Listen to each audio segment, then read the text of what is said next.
Hello दोस्तों, स्वागत है आप सभी का। आज इस वीडियो में जो आपकी कुछ जिज्ञासाएँ हैं, उनके ऊपर सवाल ले लेते हैं। देखिए, एक बहुत ही कॉमन क्वेश्चन जो है, वो लोग करते रहते हैं कि जो गोचर है, उसे चंद्र कुंडली से लगाना चाहिए। हुआ क्या कि एक्चुअल में अष्टक वर्ग के कंसेप्ट के आते-आते तक ये एक अहमियत के रूप में बोल दिया गया कि चंद्र कुंडली से होने वाला जो गोचर प्रभाव है, वो हमें एक तरीके से मन और मस्तिष्क की शांति देता है, ठीक है? इसीलिए चंद्रमा से होने वाले जो भी गोचर के प्रभाव हैं, उसका असर हमारी मानसिकताओं के ऊपर पड़ता है।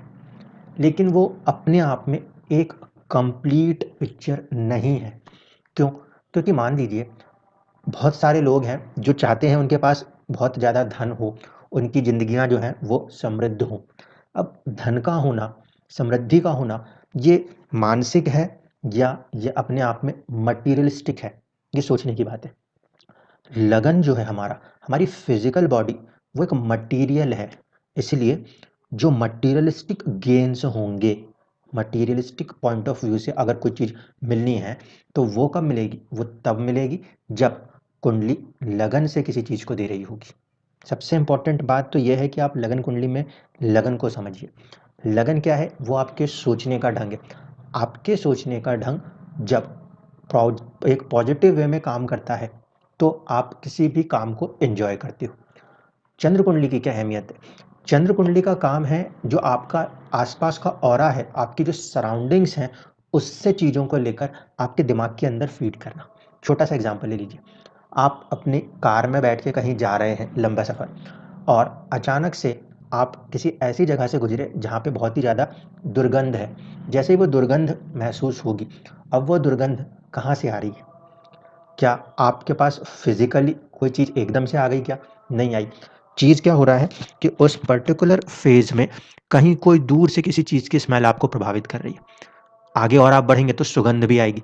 अब आपके हाथ में ना तो दुर्गंध है और ना आपके हाथ में सुगंध है। वो आपकी सराउंडिंग है। वो हमारी मन की एक स्थिति हो जाएगी। ठीक है? हम एक पार्टी में गए, परफ्यूम्स था, तो वो परफ्यूम है। वो आपके हाथ में तो नहीं है ना, मटीरियलिस्टिक की बात कर रहे हैं अगर हम मटीरियल दुनिया में, तो मटीरियलिस्टिक चीज़ें वो हैं जो लगन कुंडली प्रभावित करती है। चंद्र कुंडली की अहमियत ये है कि वो हमें एक एहसास देती है, और एहसास होने से हमारे को अंदर से एक थोड़ी-सी खुशी मिलती है। इसीलिए चंद्र कुंडली और उससे होने वाले गोचरों के प्रभाव पे ज़्यादा चर्चा की गई है। ठीक? अब दूसरी इम्पोर्टेंट बात कि सब लोग एक कॉमन पैटर्न को फ़ॉलो करते हैं। ये कोई नेगेटिव साइड नहीं है। हर व्यक्ति एक रिसर्च को उठाता है, उसी पे दूसरी रिसर्च करता है और चीज़ें आगे बढ़ती हैं। इसीलिए जब हम कई बार चीज़ों को पढ़ते हैं, तो वहाँ पे भी मेंशन्ड है कि पराशर जी ने कुछ चीज़ बोली, फिर उनके बाद में फ़ॉलो करने वालों ने कुछ चीज़ बोली। हर व्यक्ति ने अपने-अपने नज़रिए से चीज़ों को देखा और उन्हें कन्क्लूड करने की कोशिश की। मेरा बिल्कुल इसमें एक मत, क्लियर मैटर, फैक्ट यही है। शुरुआत से लेकर जितने भी लोग आए, उन्होंने किन्हीं न किन्हीं चीज़ों पे काम किया।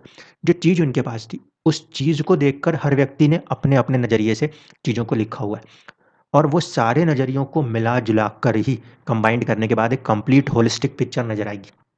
अब आज जो चर्चा कर रहा हूँ, इसमें मैं ये जो चंद्रमा की बात आपसे कर रहा था, इसी में अब मैं आपसे ये चीज़ बोल रहा हूँ। अभी तक मुझे तो नहीं लगता कि किसी ने वो वीडियो बनाई है, जिस पे आज चर्चा कर रहा हूँ। लेकिन आज के बाद बहुत सारे लोग इसे देखने के बाद हो सकता है बहुत सारे वीडियोस क्रिएट करने लगे। अब उनके दिमाग के अंदर ये बात आए। सबसे इम्पोर्टेंट बात जो है वो मेंशन्ड है आपकी बृहत जातिका में, वामीर जी की जो बुक है उसके अंदर। हम उसी के ट्रांसलेशन को यूज़ कर रहे हैं। यहाँ पे क्या बात कही गई है? सबसे इम्पोर्टेंट फैक्ट जो है कि चंद्र लगन से हम कुछ भी देखने जाएँगे तो क्या वो रिज़ल्ट बनेगा? इससे भी ज़्यादा इम्पोर्टेंट होती है कुंडली में चंद्रमा की सूर्य से प्लेसमेंट पोजीशन क्या है? ये बहुत इंपॉर्टेंट फैक्ट है।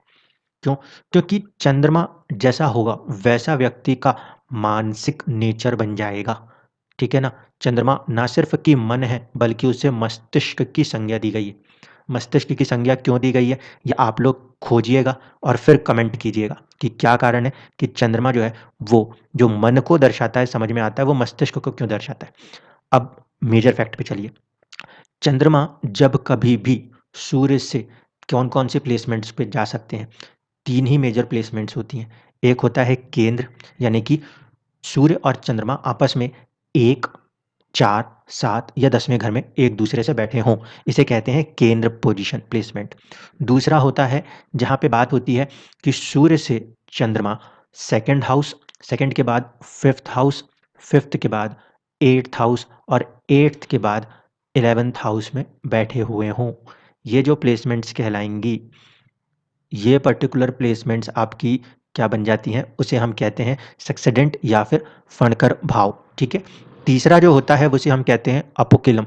अपोकिलम यानी कि कैडेंट। इसमें क्या होगा, जब प्लेसमेंट इस तरीके से देखने को मिल रही है कि आपका जो सूर्य है वहाँ से तीसरे में कहीं पे आ जाए। ठीक है। तीसरे के बाद वहाँ से केंद्र उठाएंगे तो क्या होगा, तीसरे के बाद अगला केंद्र होता है छठा घर, छठे घर के बाद अगला केंद्र छठे से होता है नौवां घर, और नौवें से अगला केंद्र होता है 12वां घर। तो इस हिसाब से जो प्लेसमेंट्स हैं वो कुंडलियों में रीड की जाती है। ठीक है। केंद्र, इसके बाद फणकर और अपोकिलम। अब क्या चीज मेंशन्ड है इसको समझिए। सूर्य के रिस्पेक्ट में, जहां भी आपका सूर्य बैठा है उसके रिस्पेक्ट में अगर आपका चंद्रमा जहां भी बैठेगा, सूर्य के रिस्पेक्ट में आपका चंद्रमा जहां भी बैठेगा, वो हमें क्या चीजें बताता है। पहला, आपके मॉरल ट्रेनिंग्स क्या है। दूसरा, आपकी वेल्थ क्या है। तीसरा, आपका नॉलेज क्या है। और चौथा, आपका इंटेलेक्चुअल प्रिसीजन कितना रहने वाला है। ये बहुत इंपॉर्टेंट पॉइंट्स हैं जो कि किसी भी व्यक्ति के, किसी भी मनुष्य के सोचने के ढंग पे बहुत अहमियत रखते हैं। क्यों? क्योंकि आपकी मॉरल ट्रेनिंग्स क्या है, आप कितना ईमानदारी से, कितना बेईमानी के साथ काम करोगे, ये पता लगेगा सूर्य और चंद्रमा के बीच के रिलेशन से। आप कितना ज़्यादा धन कमा सकते हो, वो पता लगेगा सूर्य और चंद्रमा के प्लेसमेंट पोजीशन से। आप में ज्ञान किस लेवल का होगा, वो पता लगेगा सूर्य और चंद्रमा के आपस के प्लेसमेंट से। और फाइनली, एट लास्ट, आप लोगों के साथ कितना कनेक्ट कर पाओगे, ये भी पता लगेगा सूर्य और चंद्रमा के बीच के रिलेशन से। क्यों?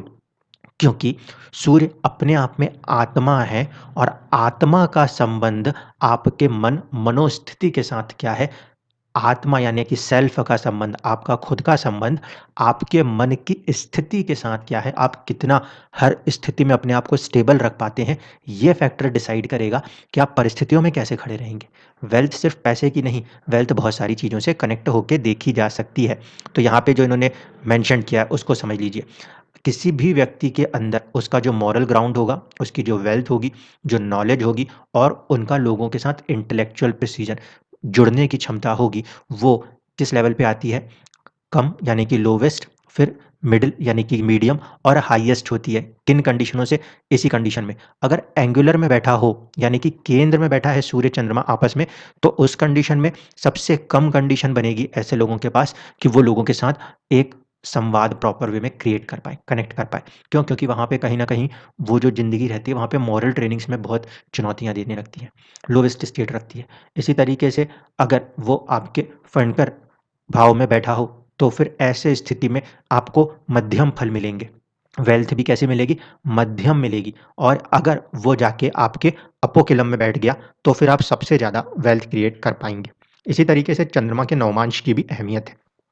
चंद्रमा यदि गुरु और शुक्र के संबंध के साथ नवमांश में आ जाता है, तब मन जो है उसे क्या चाहिए? भोग और विलासिता। गुरु की एक राशि आती है 12th हाउस, जो कि भोग से जुड़ती है, और शुक्र का 12वें से कनेक्शन भी भोग से, और शुक्र अपने आप में भोग से जुड़ता है। इसीलिए चंद्रमा का गुरु और शुक्र से जो बराबर एक संबंध है उसे माना जाता है। ठीक है। अब केंद्र और इन चीज़ों को देख लीजिए। यहाँ पे जो इफेक्ट्स हैं उसको ध्यान में रखते हुए ऐसा माना जाता है कि चंद्रमा जब भी केंद्र में बैठता है, साथ में बैठ जाए, फर्स्ट हाउस कहेंगे, स्क्वायर में बैठ जाए, फोर्थ या 10th में बैठ जाए, या 7th में भी बैठ जाए, तभी वराह मीरा ने इस बात को माना है कि भले पराशर जी पूर्णिमा का चंद्रमा कहते हों, लेकिन पूर्णमासी का चंद्रमा होने के बावजूद भी कहीं ना कहीं वो किसी ना किसी रूप में मन को, मस्तिष्क को प्रभावित करता है, मॉरल थिंकिंग्स को, नॉलेज को प्रभावित करता है, और कुछ हद तक परेशान रखता है।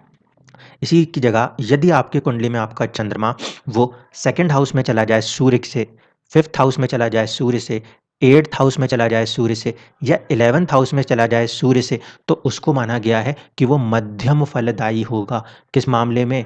आपके मॉरल वैल्यूज़ के लिए, आपकी जो वेल्थ है उसके लिए, लोगों से जुड़ पाने की कैपेसिटी के लिए। ठीक है। अब पांचवें भाव का जो फिफ्थ ट्राइन है वो थोड़ा सा नेगेटिव ट्राइन माना है वरहमीरा जी ने, कहीं ना कहीं नाइन्थ के कंपेयर में। क्यों? क्योंकि पंचम जो है वो प्रेम में फंसता है, और नौवा जो है वो ज्ञान में फंसता है। ठीक है। तो इस बात को ध्यान रखिएगा कि यदि आपकी कुंडली के अंदर आपका चंद्रमा आपके सूर्य से, आपकी कुंडली में आपका चंद्रमा आपके सूर्य से या तो तीसरे भाव में बैठा हो, छठे भाव में बैठा हो, नौवें भाव में बैठा हो या 12वें भाव में बैठा हो, तो फिर वो अच्छे रिजल्ट करने वाला चंद्रमा है। क्यों? क्योंकि वो मन खुश है, और जब वो मस्तिष्क खुश है, किसके पॉइंट ऑफ व्यू से?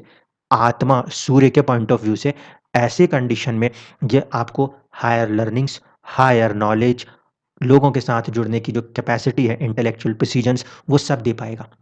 अब वापस से उसी बात पे आ रहा हूँ। अगर आपका चंद्रमा आपके सूर्य से वैसे ही खराब बैठा है और उसके बाद आप लगाने जाते हो कि यहाँ से गोचर लगा लेंगे, तो क्या फल देगा? क्योंकि आत्मा, सूर्य और चंद्रमा, मनोस्थिति, इन दोनों के बीच का जो एग्जैक्ट रिलेशन है, वो रिलेशन आपको पहले पता होगा। तब आप सेट कर लोगे कि मेरे ज़िंदगी में मेरे सूर्य और मेरे चंद्रमा के आधार पे मेरी कैपेसिटी ये है।